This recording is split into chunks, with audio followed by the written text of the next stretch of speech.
Половина од бостанот и пченката во Вчеполието изгореа за вода. Земјоделците преживуваат уште еден голем удар, а сега се борат да спасат се што може да се спаси. Моменталната состојба е катастрофална. Значи, полошо не е била овие 20 години.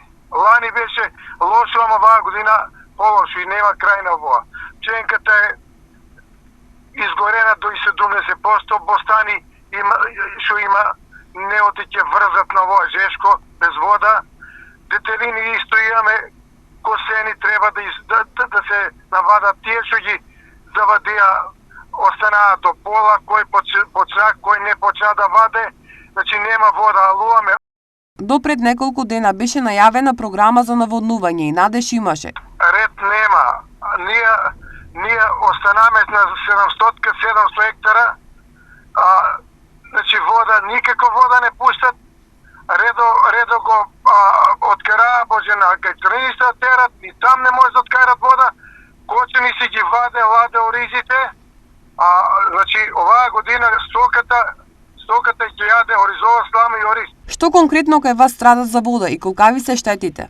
Конкретно страда се и детелини, пченки, детелината може ќе пуштат у септември, така прават они како да не фактурират, да ни ја платиме ние водата на кочени од Картманово до Мустафино. Дали молкот на земјоделците значи дека надежта и сезоната се изгубени? Ние се чудиме како ќе поминеме година. Трошкови сме у була, значи житото, може ќе нажееме нешто слабо, некоја ценичка и така на овие јаки трошкови. Ченка детелина што продадем прво косо 5 динара фанаа дош. Сега нема, не знаеме што трета не може да накосем и не знаеме од дека. Според вас, може ли да биде поинаку и кој е виновникот? Кривето.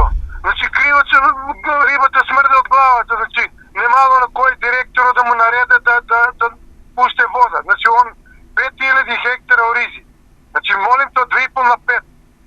Да деа субвенции дебели на нас по 100 евра за жито, по 2 тона жито, сега најдеме, а на ни по 35.000 на 10 тона жито.